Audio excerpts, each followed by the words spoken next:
नमस्कार, मैं राज और आप देख रहे हैं इंडिया फर्स्ट लाइव। तो जैसा आप सब जानते हैं, अमेरिका के राष्ट्रपति डोनाल्ड ट्रंप के ऊपर जानलेवा हमला हुआ है। यह कोई पहली बार वैसे हमला उनके ऊपर नहीं हुआ है, पहले भी 2-3 बार उनके ऊपर हमला हो चुका है, लेकिन राष्ट्रपति रहते हुए ये पहली बार उनके ऊपर हमला हुआ है।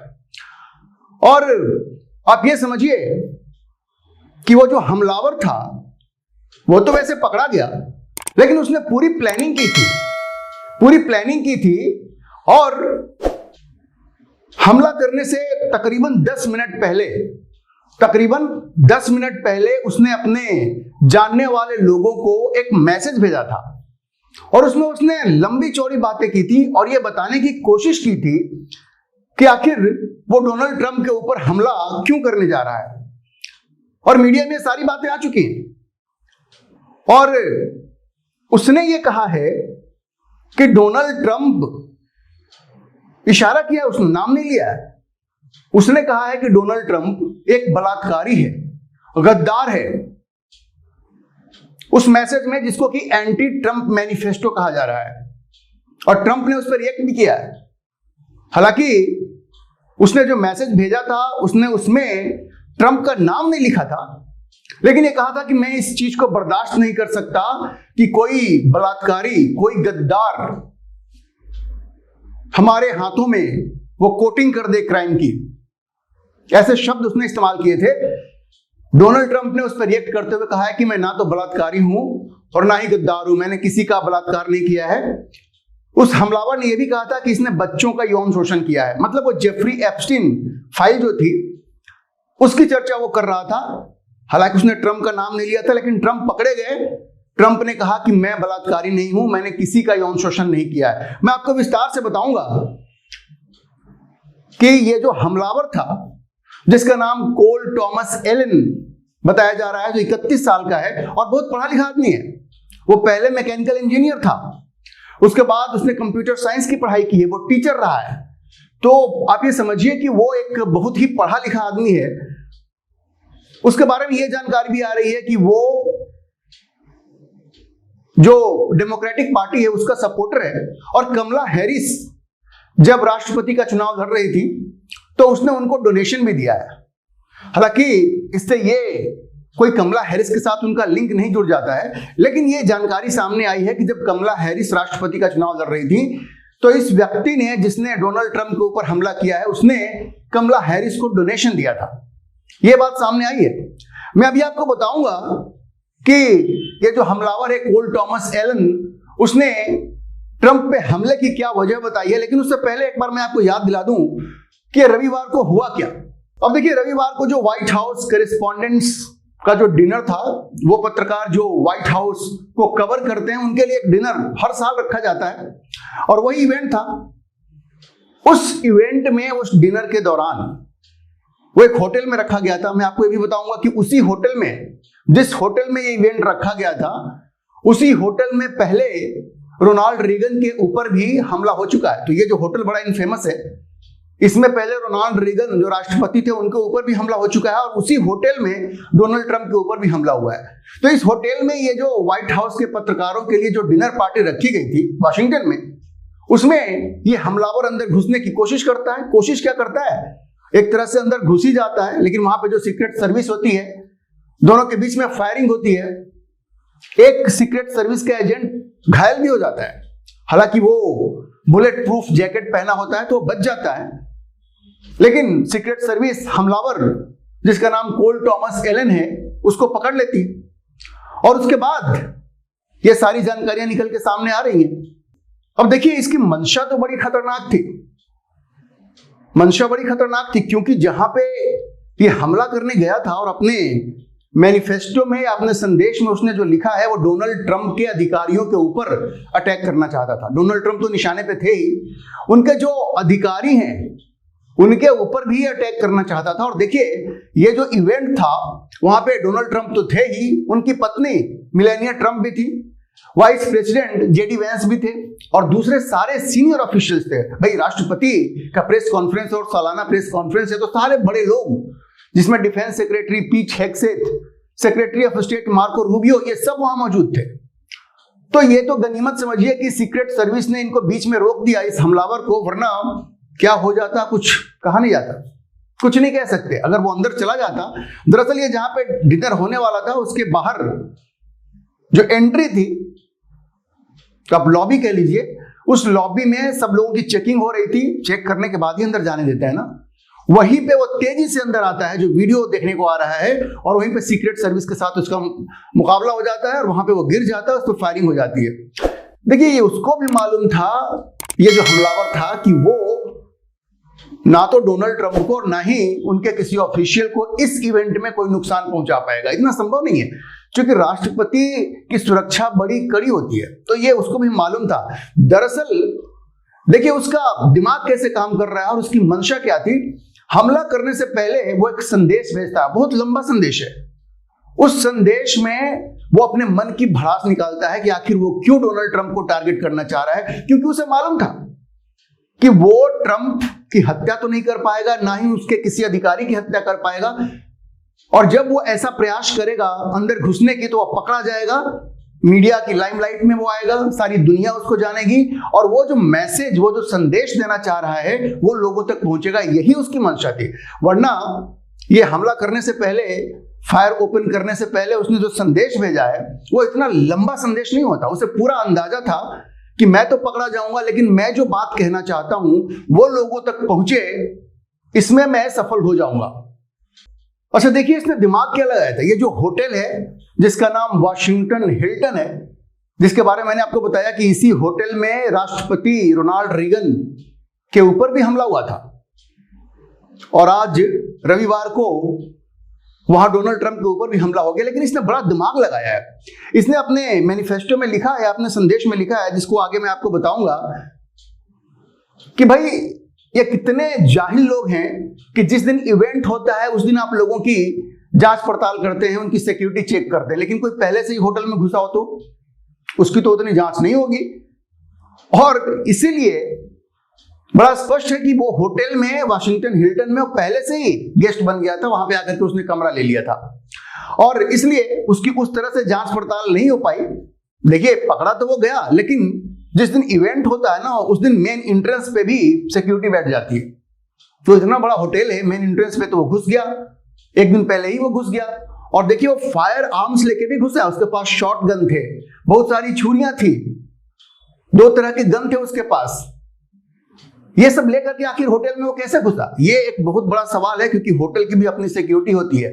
अगर वो एक दिन पहले भी वहां घुसा तो आखिर सिक्योरिटी एजेंसीज को कैसे पता नहीं चला कि इसके पास गन है, इसके पास छुरियां हैं, ये कैसे पता नहीं चला भाई। तो ये तो बहुत बड़ा सिक्योरिटी लैप्स है, इसमें तो कोई शक नहीं है। लेकिन इसके पास कई तरह के गन थे, कम से कम 2 तरह के गन थे, इसके पास छुरियां थी, तो ये तो बहुत बड़ा सिक्योरिटी लैप्स है। और इसने मजाक भी उड़ाया है अमेरिका के अधिकारियों की, इसने मजाक भी उड़ाया है कि जो सीक्रेट सर्विस है, FBI, ये लोग करते क्या है, ये बिल्कुल बेकार लोग हैं, ये तो मुझे ही पकड़ नहीं पाया। सोचिए किस तरह से माहौल उड़ा रहा है अमेरिका की सिक्योरिटी एजेंसीज का। और जैसे मैंने आपको बताया, इसके पास शॉटगन मिला है, हैंडगन मिला है, और बहुत सारी छुरियां मिली हैं। शॉटगन, हैंडगन, बहुत सारी छुरियां। भाई कैसे वो होटल में घुस गया, ये तो एक बहुत बड़ा क्वेश्चन मार्क जरूर है। और सीक्रेट सर्विस की साख पे भी बट्टा लगा है, इससे आप इनकार नहीं कर सकते। सीक्रेट सर्विस अमेरिका की बहुत बेहतरीन मानी जाती है, लेकिन अमेरिका की सीक्रेट सर्विस पे भी इस घटना के बाद ये बट्टा लग गया है, वो धूमिल हो गया है। अब मैं आता हूं उस बात पे कि ये जो शख्स है जिसने ट्रंप पे हमला करने की कोशिश की, एलन, उसने अपने संदेश में क्या कहा, उसने ट्रंप पे हमला करने की कौन सी वजह बताई, ये मैं आपको बताता हूं। अब देखिए 10 मिनट पहले, वो लॉबी में घुसने के पहले उसने संदेश भेजा अपने सारे करीबियों को, और उसमें उसने बड़ी बड़ी बातें की हैं। उसने अपने फैमिली मेंबर्स को भेजा। दरअसल उसका एक भाई था, उसी ने जाकर पुलिस को बताया कि ये संदेश हमारे पास आया है। और उसमें उसने क्या लिखा है, बड़ा इंटरेस्टिंग है। उसने जो डॉक्यूमेंट भेजा लोगों को, दरअसल एक डॉक्यूमेंट है, और किस नाम से भेजा है, cold force friendly federal assassin Allen. उसका नाम एलन है, उसने लिखा फ्रेंडली फेडरल असैसिन एलन। एक डॉक्यूमेंट है जिसको मीडिया वाले एंटी ट्रंप मैनिफेस्टो कह रहे हैं। अब इसमें उसने बताया है कि वो ट्रंप एडमिनिस्ट्रेशन के ऑफिशियल्स को, ट्रंप सरकार के जो अधिकारी हैं, ऑफिशियल्स हैं, उनको वो टारगेट कर रहा है सीनियरिटी के हिसाब से। हाँ, एक इंटरेस्टिंग चीज जरूर है, उसने लिखा कि भाई मैं सबको टारगेट कर रहा हूं सिर्फ काश पटेल को छोड़ करके। आपको पता होगा काश पटेल FBI के चीफ हैं, भारत से भी उनका संबंध है, गुजरात के रहने वाले माता पिता हैं उनके, और वो भी भारत से ही अमेरिका गए। तो काश पटेल को छोड़ करके उसने बड़ा मेंशन किया उसमें। मुझे लगता है इसके बाद काश पटेल भी मुश्किल में पड़ेंगे। वैसे भी खबरें आ रही है कि डोनाल्ड ट्रंप उनसे खुश नहीं है और शायद उनको हटा सकते हैं, लेकिन ये जो हमलावर है उसने अपने मैनिफेस्टो में लिखा है कि वो सबको टारगेट कर रहा है, लेकिन वो काश पटेल को टारगेट नहीं करेगा। तो काश पटेल तो मुश्किल में आएंगे।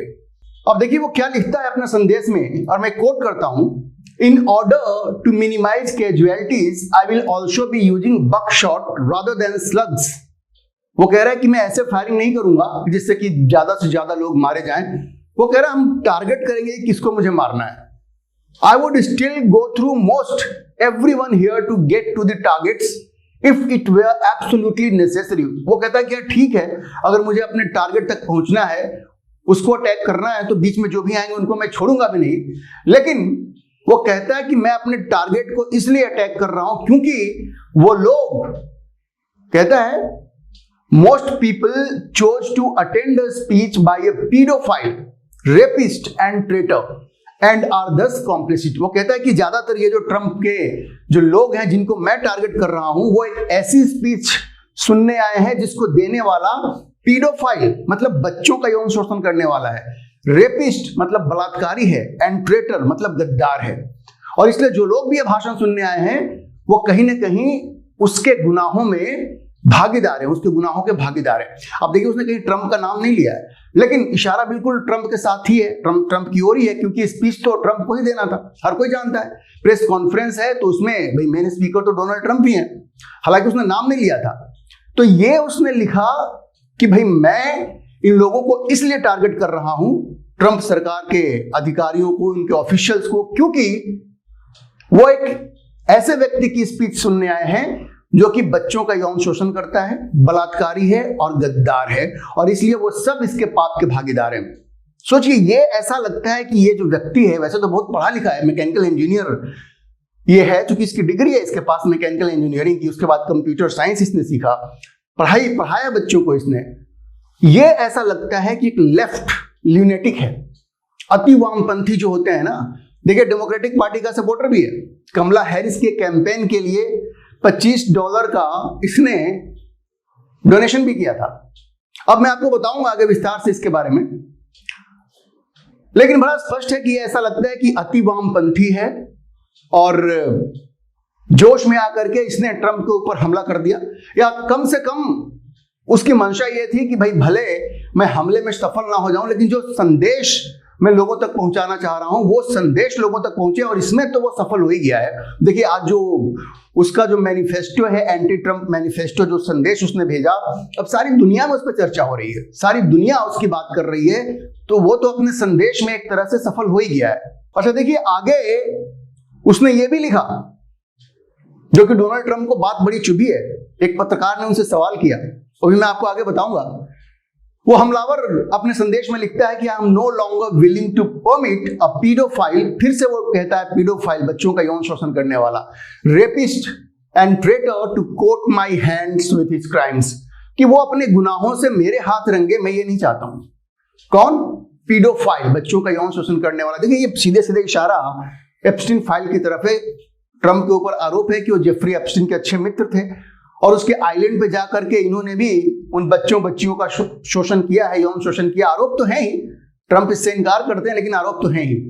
तो उसी को टारगेट करते हुए इसने अपने संदेश में लिखा है कि वो नहीं चाहता कि एक व्यक्ति जो बच्चों का यौन शोषण करने वाला है, बलात्कारी है, गद्दार है, वो मेरे हाथ को अपने गुनाहों से रेंगे।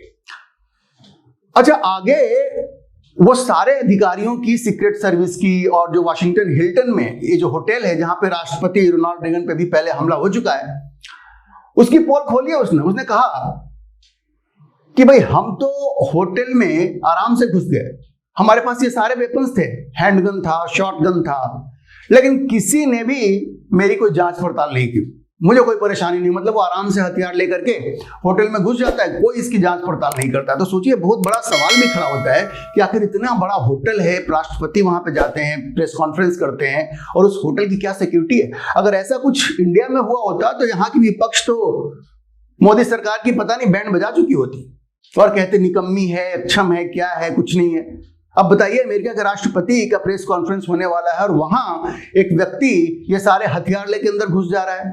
अच्छा, वो इस बात से भी मजाक उड़ाता है डोनाल्ड ट्रंप का और उनकी सिक्योरिटी का। वो कहता है कि अगर मैं ईरानियन एजेंट होता, अगर मैं ईरान का एजेंट होता, भाई ईरान के ऊपर तो आरोप है ही ना कि वो डोनाल्ड ट्रंप की हत्या करवा सकता है। वो कहता है कि अगर हम ईरानियन एजेंट होते instead of an American citizen, American नागरिक होने की बजाय अगर मैं ईरान का एजेंट होता, वो कहता है I could have brought a damn मार्ड्यूस।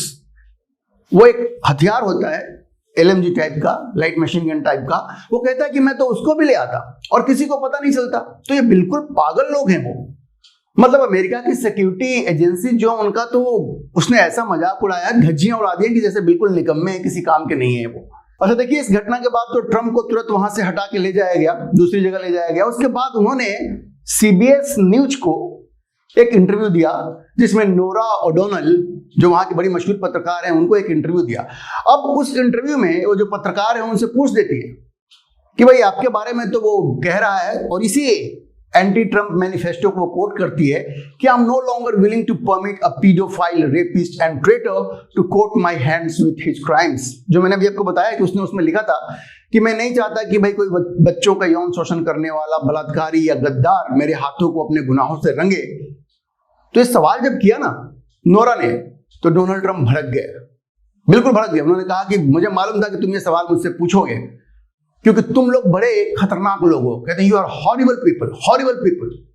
और आगे गुस्से में वो कहते हैं कि ठीक है उसने लिखा है, लेकिन मैं रेपिस्ट नहीं हूं, मैं बलात्कारी नहीं हूं, मैंने कोई बलात्कार नहीं किया है। अब देखिए, पत्रकार को मौका मिल गया, उसने कहा अरे तो क्या आपको लग रहा है कि उसने आपके बारे में लिखा है? क्योंकि मैंने आपको बताया, उसने अपने संदेश में जो उसने सब लोगों को मोबाइल पे भेजा, उसमें उसने किसी का नाम नहीं लिया है, उसने किसी को चिन्हित नहीं किया है, नाम नहीं लिया है। तो पत्रकार ने पूछ दिया कि अरे ट्रंप साहब, वो आपके बारे में कह रहा है क्या? वो और भड़क गया, बोला भाई देखो, मैं पीडोफाइल नहीं हूं, मैंने बच्चों का भी यौन शोषण नहीं किया। मतलब देखिए, कहते ना चोर की दाढ़ी में तिनका।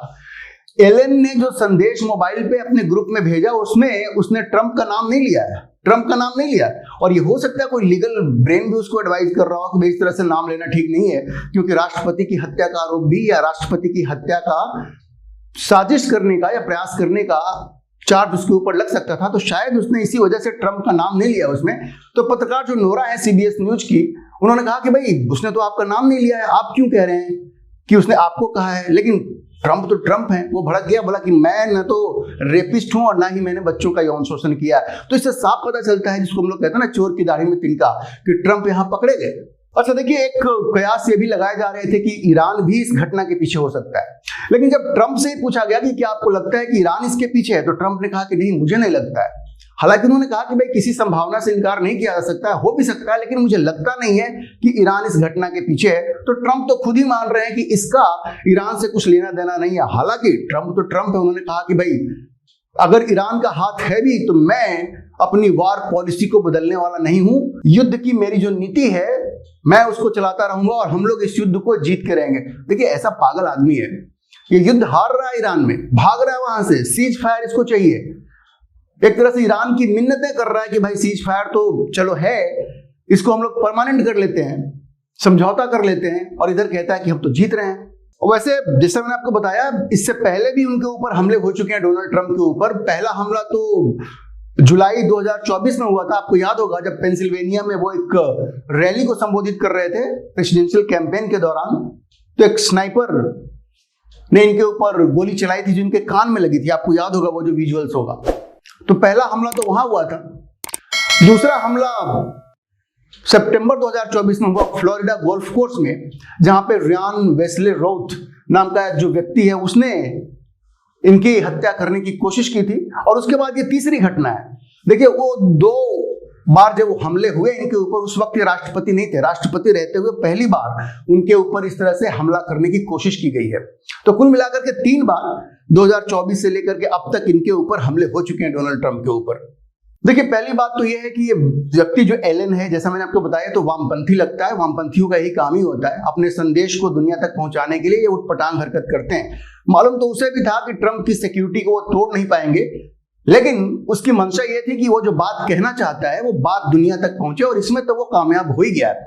लेकिन एक बात जरूर है, देखिए, ट्रंप में राष्ट्रपति वाली बात ही नहीं है। वो लगता ही नहीं कि राष्ट्रपति, वो एक सनकी व्यक्ति है। ऐसा लगता है ना कि जब से इसको उसकी कान में जो गोली लगी थी और उसके बाद जिस तरह से ये राष्ट्रपति के चुनाव में जीत गया, ये अपने आप को संभाल नहीं पा रहा है।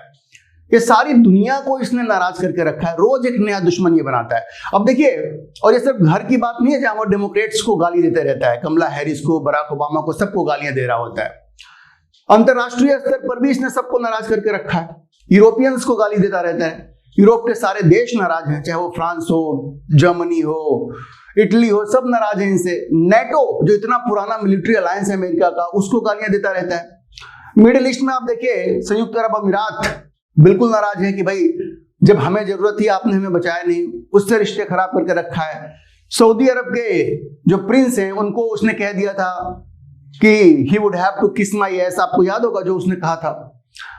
भारत के साथ उसने रिश्तों को बिगाड़ ही दिया है। पिछले 3-4 राष्ट्रपति भारत के साथ संबंध को ठीक करना चाह रहे थे, बहुत हद तक सुधर भी गया था संबंध, लेकिन इसने फिर से गुड़ गोबर कर दिया है, क्योंकि इसको नोबेल प्राइज चाहिए था और प्रधानमंत्री मोदी ने इसको नोबेल प्राइज के लिए नॉमिनेट नहीं किया। तो ये सनकी व्यक्ति है, सारी दुनिया को इसने नाराज करके रखा है। हत्या तो खैर किसी की नहीं होनी चाहिए, लेकिन डोनाल्ड ट्रंप को भी ये सोचना पड़ेगा कि आखिर क्यों हर कोई उनसे नफरत करने लगा है। अमेरिका के अंदर उनकी रेटिंग आज की तारीख में सबसे लो है, 37%। रिपब्लिकन्स जो उनकी पार्टी के सपोर्टर हैं और MAGA जो ग्रुप है, मेक अमेरिका ग्रेट अगेन, वो भी इस बात से नाराज है कि बेवजह ये जाकर के ईरान में इन्होंने युद्ध शुरू कर दिया है। तो हर कोई इनसे नाराज है।